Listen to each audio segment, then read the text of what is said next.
Hello everyone and welcome back. We are playing Ultra Street Fighter 2. Now, interesting, I played last time in classic mode, and since then I learned that the borders on the side, wrong menu, are tied to your theme. For some reason, you'll see the Ultra Street Fighter 2 borders if you have one of these other themes, and it'll have the background behind it. Whereas with the theme 1, you have those strange, I guess they were supposed to mimic the sides of an arcade cabinet, those weird pictures, but it didn't quite work quite as well. But now we're going back to the new style. Not only that, but we're going to be playing around with the color editor. And who better to play around with than our next character? Go to set 10. Let's go to section 1. So the character is divided into 3 sections so you can play around with the colors. So let's do that, shall we? L and R will adjust your saturation, while you use the D-pad, or I'm assuming the left analog stick, to move your little cursor on this color palette. It says here, note certain color combinations are restricted. I guess they figure someone would try to make the characters look naked, but there's no need to worry about that. We a family production right here. A family picture, that's what's up. But we are gonna fuck around with this color a little bit. Make them red for section 1. Now we go to section 2. What does section 2 cover? Okay, covers his pants, it seems. Or at least another part of his camouflage.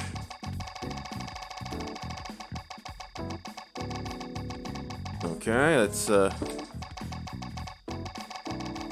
adjust the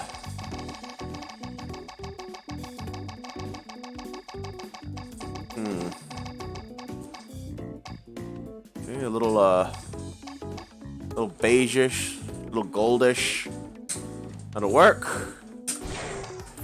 And section 3 is the hair. Let's go back.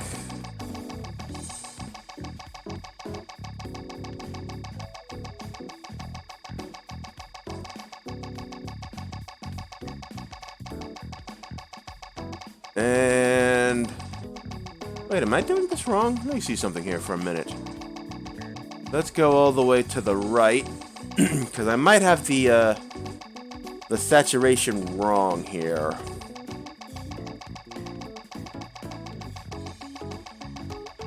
Okay, I see what's up. This is just a okay, as you can see, as I go further to the right, we lose color.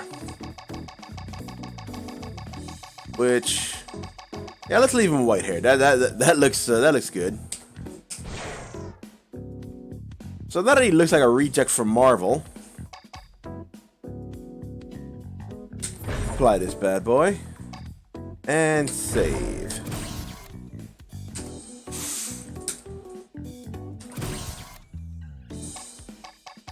And now let's go back to the arcade, shall we?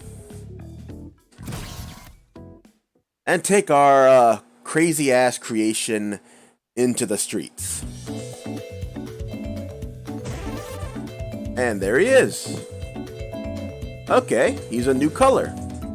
That's good, so you don't lose any of the existing colors. Instead, you get this new one. And his color portrait is multicolored to let you know that you have a custom color. Anyway, Guile is yet another charge character.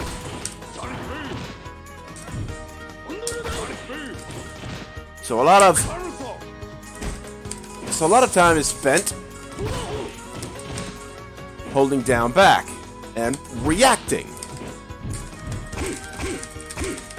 and dealing with this cheap bastard.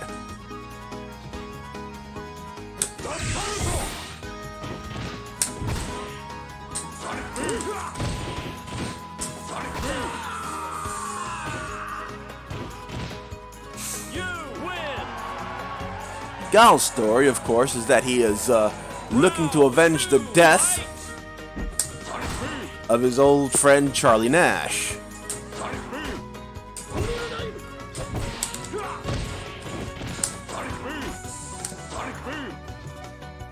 Alright. Guile, even more so than Blanca or Honda, you have to react to what other players do.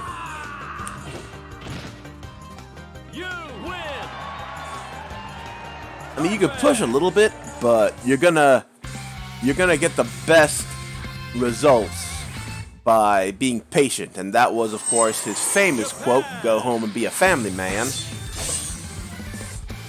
which was his quote from the original releases of Street Fighter 2.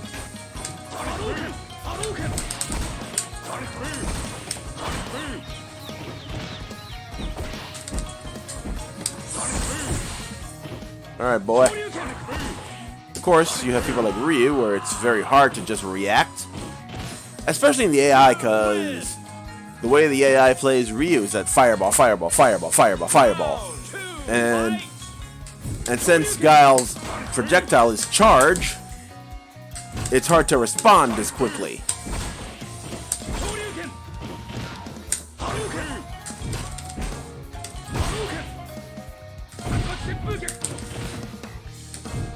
So it's pretty much mandatory for you to at least try and push the issue.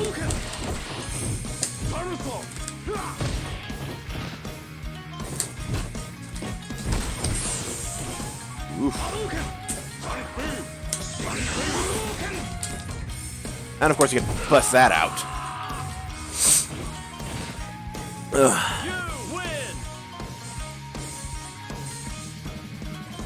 That was tougher than it needed to be. I will not stop until my friend is avenged. Brazil. Which is funny because Charlie appears as a sort of zombie super soldier thing in Street Fighter V. Come on, boy. Whew.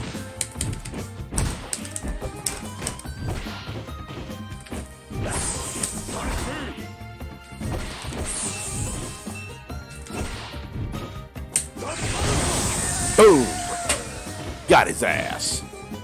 You win. Nothing's quite so annoying as fighting one charge character with another charge character. That's that's not anybody's idea of fun.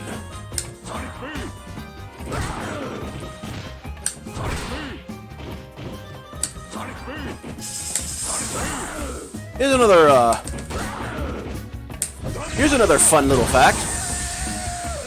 In the original arcade releases of Street Fighter 2, Guile's voice would be the same as the announcer. So he had this incredibly deep masculine voice for World Warrior Champion Edition and Hyper Fighting. But when the voice was changed, but the announcer was changed to something a little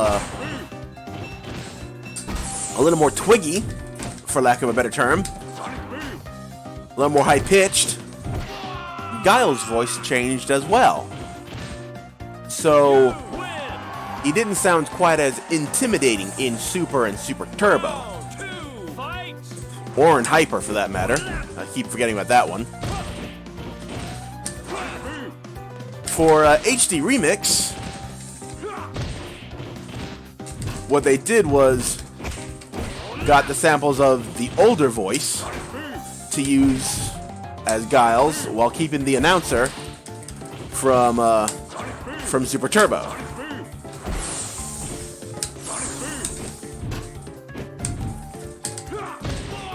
As if acknowledging, yeah, changing Guile's voice was a big mistake. Anyway, we have another close shave. USA! Here we fight Ken. Round one, fight! Hadouken! Shoryuken! Hadouken! Hadouken!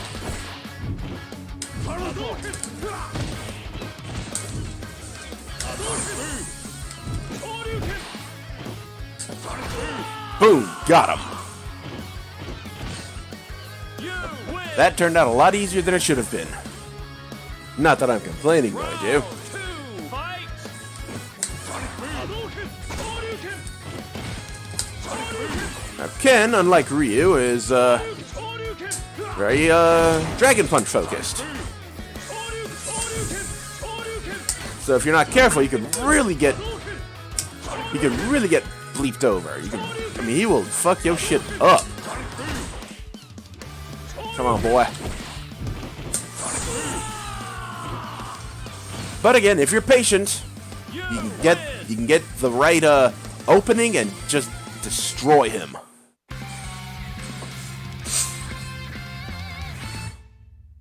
Now we're at the halfway point, and we're fighting Druski. Round one, fight!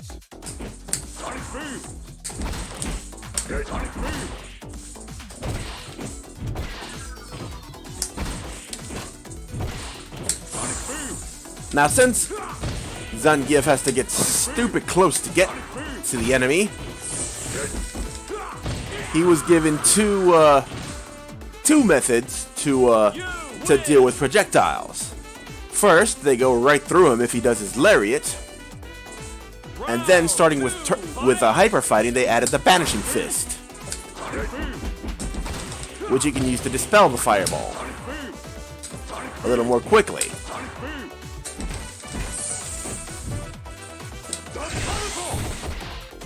Got him.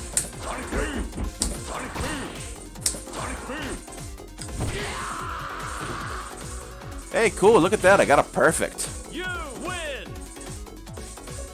Perfect! Whew, are you man enough to fight with me? He's man enough to lose a fucking eye, apparently. Holy shit. Man, you look at Zangief's defeat picture and it's nasty.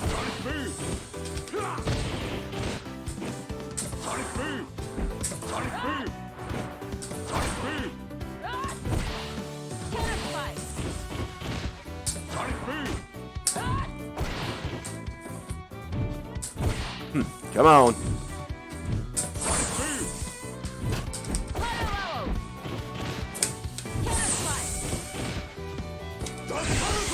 Ooh! Last second. You win!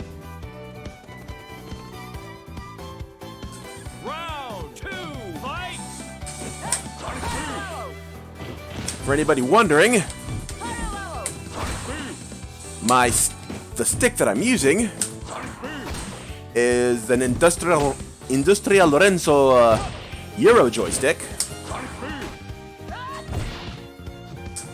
which, for anybody who is familiar with the HAP competition, it's basically the same stick with a few minor differences in materials. But I think I've mentioned I prefer it to say the Sanwa joysticks, or a lot of the other Japanese sticks. The only problem with Western stick parts like the IL or the HAP is that they take up a lot of friggin' space. You really need to have a giant box to put these things in. So it's hard to find, come on, boy. It's hard to find it's hard to find mass-produced sticks that use these. In fact, I don't think there are any. So people like myself, who prefer these parts, need to go through the trouble of creating their own. Thankfully, Brook makes it easy. A Taiwanese concern that makes PCBs that you could use with the modern consoles. USA. They have a PS4 board, which runs about $50, Round 1. Fight. and a universal that'll run with the PS4, the Xbox One, the Switch for $100. Recently, a retro board by them has been released by Arcade Shock for older systems. Come on, boy. Come on, Tyson.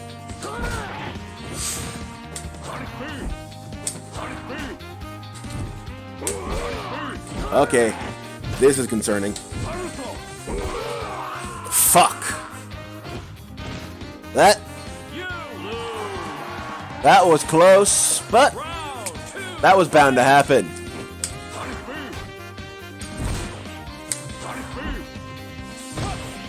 Get down. Like I said, he's a charging bull, man, so you gotta be very careful.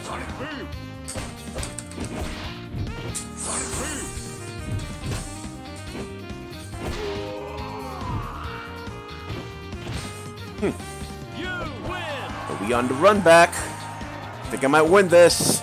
Round 3. Fight. But yeah, Brook is an absolute fucking godsend for people like myself who prefer using the Western style parts.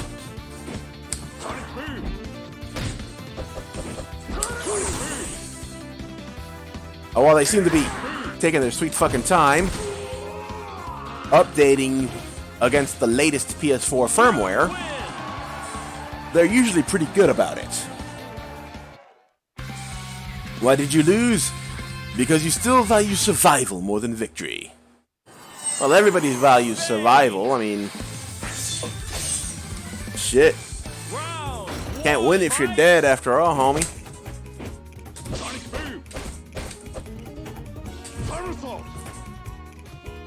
Come on, boy.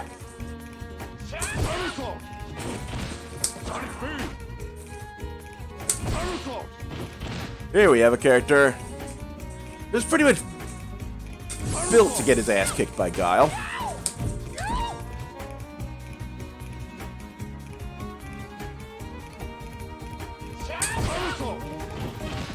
Day another somersault.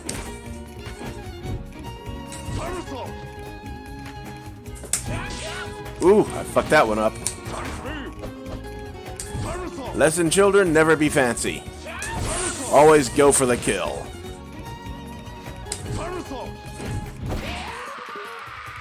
I have no idea how that hit, but I will most certainly take it. Round 2. Fight.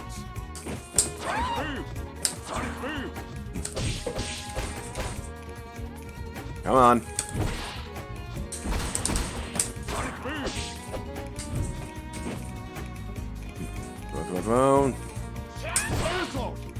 Another day, another somersault.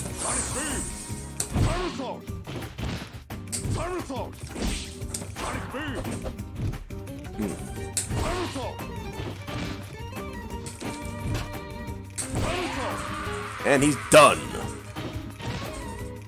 You win. We're now halfway through the bosses, y'all. And here we have Vega just beat the piss. Thailand.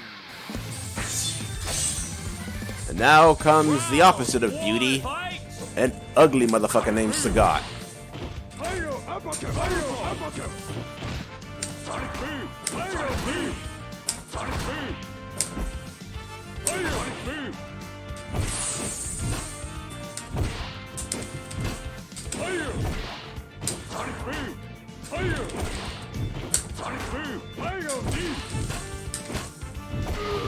Boom.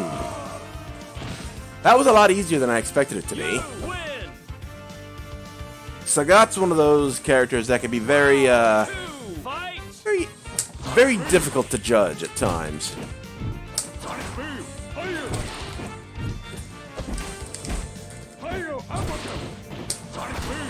Of course,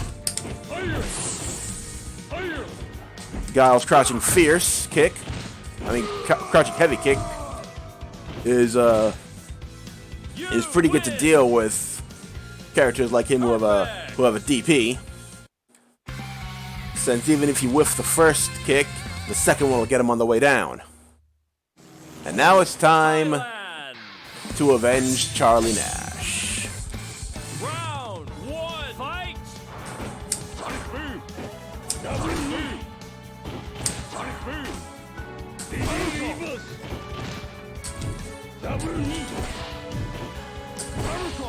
Come on, bro. Give us something.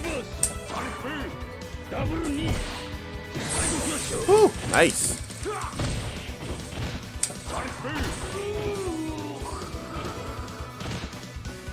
You win. You think there'd be more people here for the final match of the tournament? Fight.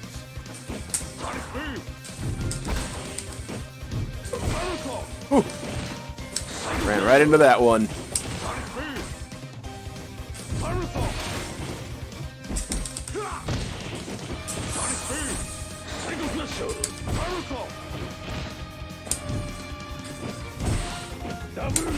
Woo!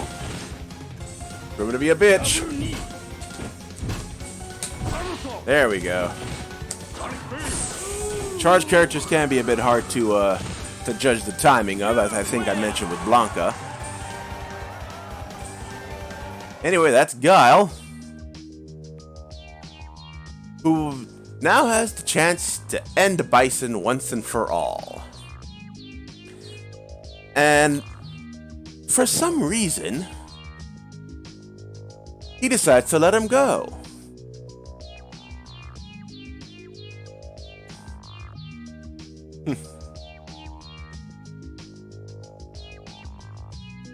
However, this version of the ending isn't quite as cheesy as the original version, but hey, it's still a bit heartwarming. You know, Guile rejects murder and letting go of his anger, he's able to return to his family life.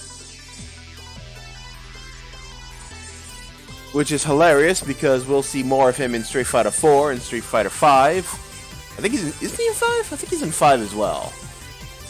I haven't kept up with 5 because of its, shall we say, bullshit monetization schemes. But that's another story for another day. For now, though, I'd like to thank you all for joining me for another episode of Ultra Street Fighter 2. Sorry about that. Hopefully we'll see each other for even more action.